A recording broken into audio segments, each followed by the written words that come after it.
ไม่สูงค่ะเมื่อในเป็นวันที่13เดือนธันวาคมที่8ปี2026ในตอนในข่าวใส่หมอหอมมีข่าว2ตอนเดี๋ยวมาเปิ้นเผาค่ะวันตั้งเปิ้นได้ก็เข้ามาถ่อมด้วยข่าวง่าวโขในค่ะเป็นข่าวง่าวดีอันลื่นหลังไว้อยู่ในหลุมฟ้าพ่องย่ามเหลวในมีผู้ใจคนหนึ่งค่ะเอาเงินหมอก76ล้านในเปิดตาแม่ฝังหางนาตาโตเจ้าเก่าให้เป็นหมาว่าไหนคะอ้อมื้อวันที่11เดือนธันวาคมที่8ปี2026ใน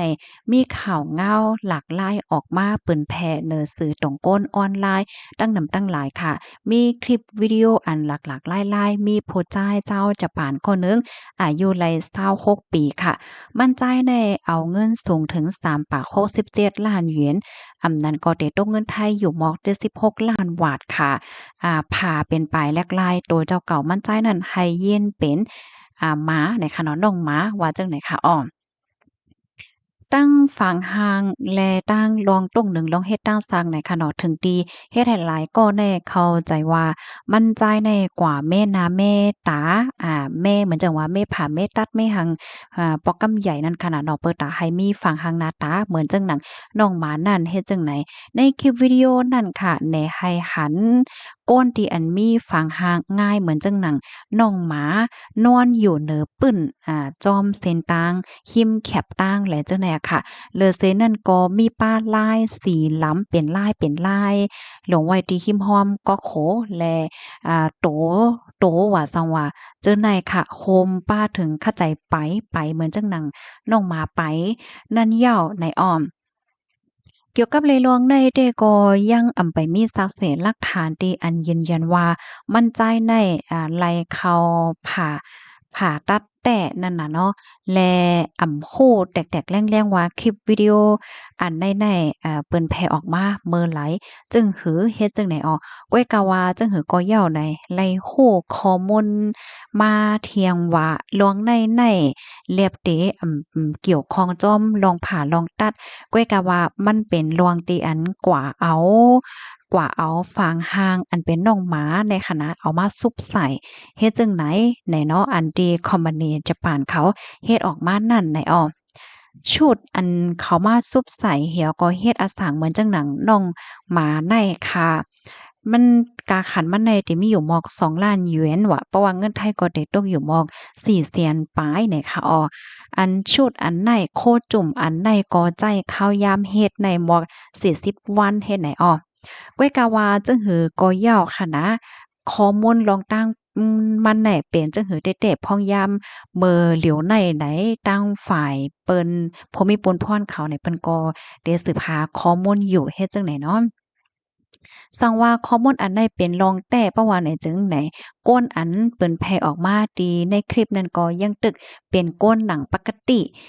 แลไลกว่าผากว่าหังก้อยกะว่าเอาโคจุ่มมาซุบใส่จึงนั้นเฮ็ดให้นั่นน่ะเนาะนั้นก็มั่นใจในกว่าผากว่าหังเฮ็ดอาสังเป็นน้องหมาแต่ห้าในนั้นแต่ก็บ่มีรองคืบหน้าจึงหือไหนที่เอามาอบรัดไข่ในพันพี่น้องเฮาค่ะหน่อยค่ะอ้อ ข้อมูลอันใดค่ะเลยเป็นมาที่ห้องการข่าวสดต่างไว้ค่ะยกก็สื่อข่าวนอกเมืองหลายๆโครงการในเปิ้นก็เปิ้นแผ่ไว้ในอ้อพี่น้องเฮาเขาถ่อมข่าวโคในยาวหันถึงจังหือพวงค่ะยาวก็พี่น้องเขาวนว่าจ่องมันหลากหลายเนี่ยค่ะเนาะบางจื้อได้ก็ว่าว่ามันจ่ายเตใจลอกลายผ่าก็แลสังว่าดีกว่าซื้ออันเป็นโคเป็นจุ่ม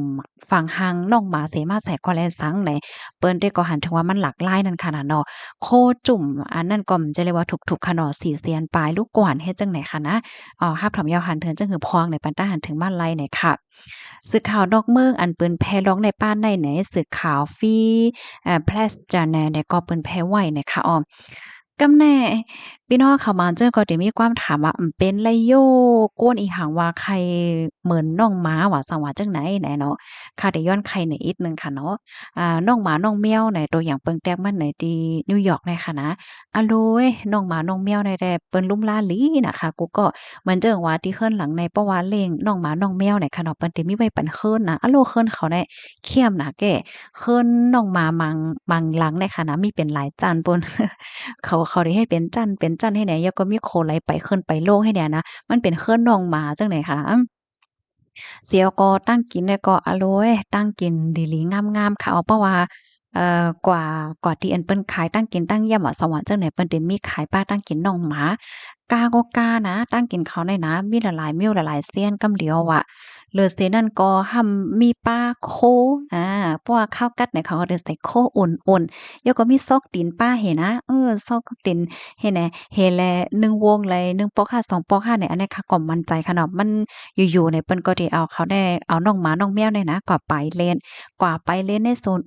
สวนหมอกสวนซื่อกว่าไปจ้อมตั้งแหละจังเนี่ยเปิดตาให้เขาเลยออกแห้งพองเฮ็ดไหนว่าอะโลยเปิ้นลุ่มลาหลีหน้าไหนค่ะเนาะหลีได้หลีว่าจังไหนค่ะฝ่ายหนึ่งในเปิ้นก็ซ้ำมีเปิงไว้ค่ะเนาะเพราะว่าเลี้ยงน้องหมาน้องแมวเนี่ยก็ได้เลยลุ่มลาหลีหลีปล่อยเปิ้นปล่อยแปดไล่จังไหนนั่นค่ะน่ะถึงที่มีคนบางเจ้าเลยว่าโอ้ยเป็นน้องหมาน้องแมวในกามลีน่ะเนาะการงานก็บ่รู้เฮ็ด ยกกลมลงเลยวนนำคำใจอีหังขิงกินก็เลยกินโคก็เลยนงเคินก็เขี้ยมเฮาเบี้ยวก็ไล่ก็เลยกว่าแอวเที่ยงว่าสว่าจังได๋เฮ็ดแหนเนาะลือสินั่นก้วยมกล้าขนาดเพราะว่าเป็นน้องหมาน้องแมวตีอันมีก้นเล่ง